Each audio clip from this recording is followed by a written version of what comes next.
Yeah, the first thing we do is when we capture one of these bears, we have to determine the size, the approximate weight.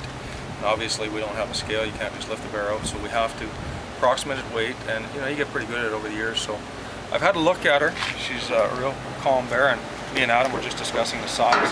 I'm of the opinion she's in that 200 to 225 range.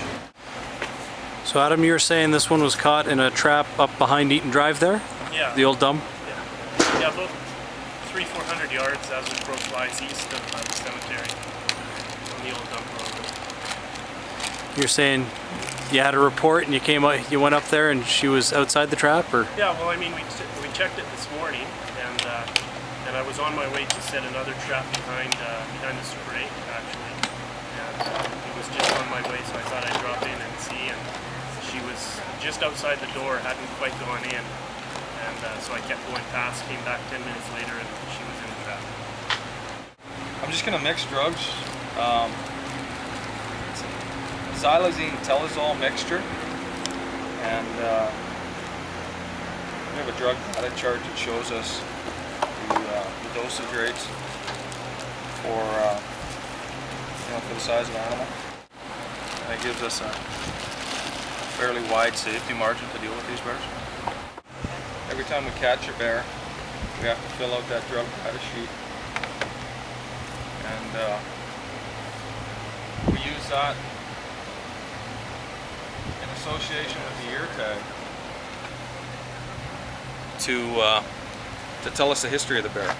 Because with that ear tag number, and the ear tag number we're putting in is going to be 5211. Okay. We'll reference that to an occurrence. Now that occurrence is going to tell us why we set out to capture that bear. Now these bears, as I say before, in my eyes, these aren't problem bears. They're bears that have come into town seeking a natural food source, which is the berry crop, right? Yep. We're just, obviously there's public safety concerns anytime you have a bear in town, and that's what we're trying to address here. In this specific situation, we got a report of 2 bears in the area. We don't know, whether that bear is in the immediate area with this bear, so there could be another bear right around that area. And it could be that we've captured a sow, or we've captured a cub, and the sow or the cub is still wandering around the area.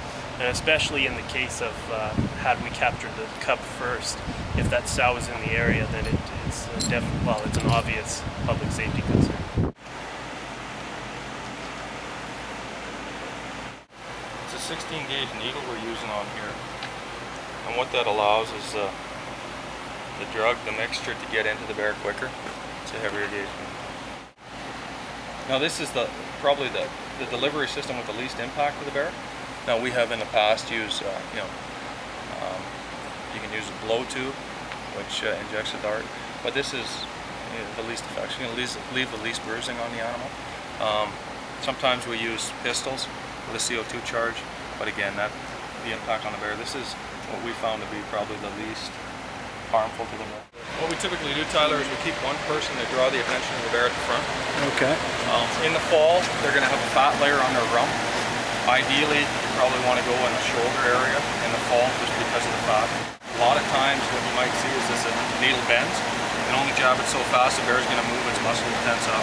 So sometimes this needle will come out. In most instances, the needle does bend. But the heavier gauge needle helps us to keep it in balance.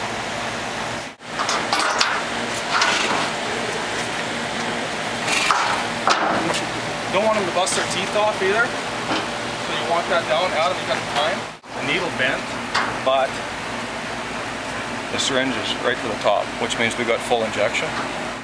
Best to be relatively quiet after you've injected it, because any kind of auditory stimulation will negate the effects of the drug sometimes. But we're going to want to top the trap.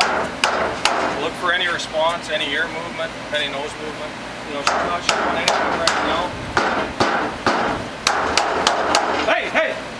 Usually top her a few times just to see if we get any response, just gently. She seems to be fairly well sedated right now. And we've probably got a fairly wide safety margin to work with her, like I would suggest 45 minutes, up to half hour, 45 minutes. And we should be done with her. Don't like keeping her any longer than need be. Within 5 to 10 minutes, we should be done processing. Okay, you can see from her scat, She's been heavily feeding on buffalo berries. All the orange. None of this is blood. It's just scab. It's been probably in a fight or two in the last little bit. That's a big scar.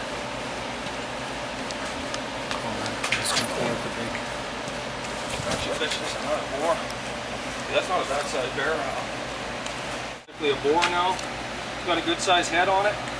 If this is, it hasn't been captured before. There's no ripped ears where a tag would have come out. First time this bear's been caught in town. It just, if the eyes, first off, it protects the eyes. A lot of times when we're dealing with the grizzly bears, we'll put an ointment in their eyes. In this particular instance, what I'm going to do as soon as I get that tag on, I'm going to drag it back through the trap and then just put it in a recovery position. Putting it on the left ear, Chris? We tag all male this way. I like to tag it this way because this way the inner punch hole won't affect its hearing as much as if it's in this way.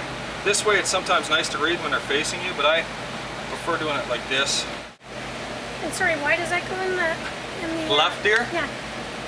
Simply because we tag all male bears in the left ear, and we'll tag all females in the right ear. And why is that again? I'm not quite sure why they do that, Lori. Lori, do you have any theories? It's because women are always right. There's a back door to that, right, Chris? Yeah, I use a string a lot of times, or even a winch. Okay. And I pull it, and I'm just thinking, no, I can't get back out. I gotta crawl over it. So what's a recovery position, Chris? You want that chest up to give it the easiest opportunity to breathe. You guys happen to name the bears at all, Adam? This is bear 7. We can reverse only one of the 2 drugs. So after that drug takes effect, it will still gain its feet. I'd like to give it probably 45 minutes to a good hour. And the bear's on its feet, it's got all its senses, it's alert, and then we'll transport it for release. Basically, every bear we deal with, in my view, is an 8-hour proposition. From the time you get the call to go set the trap, to tranquilize, sedate the bear, mark it properly in accordance with our procedures. And we have a matrix which helps us out along with these things, and it guides us to, in our decision-making process. It's not to say if a bear comes into town the first time and if he's showing aggressive behavior, closing distance, for people, bluff charging people, there's a chance that we might make the decision to put that animal down. But it's based on public safety. Public safety is always number one. And it's great to see the bears in the landscape. I think the people of Hinton have come to realize that they're living in an area that bears are known to frequent, especially through the months of August and September, and it's been great this year. No bears have gotten in the garbage. Other years we have had bears. There was a year there where the dump was down and we had some problem bears, and that was extremely frustrating to deal with, and unfortunately some of those bears had to be put down. This bear and all the other 6 bears that we've caught so far have been successfully released. I would like to think. I haven't seen a tag bear in town yet. Even this bear that we're chasing right now has no indication of a tag in its ear. So I think the program works, and looking at how the other districts work, Grand Cache comes down into our district, releases bears, and we do the same up into theirs. We sometimes go into the Edson district to release ours. Just with that 100-kilometer radius thing, we have to do that. And we've had good success, and we haven't been dealing with many problem bears at all. So when we do these relocations, it can reduce their survival rates, but I think overall it's a good means of doing business, and it's ensuring the survival of some of these bears. And what destination do you have in mind for this this guy here? I think we're going to touch base with the officer out of Grand Cache, and we're going to try to take it up there. Adam's going to go with one of your counterparts there and maybe get some video footage or some photos of the release.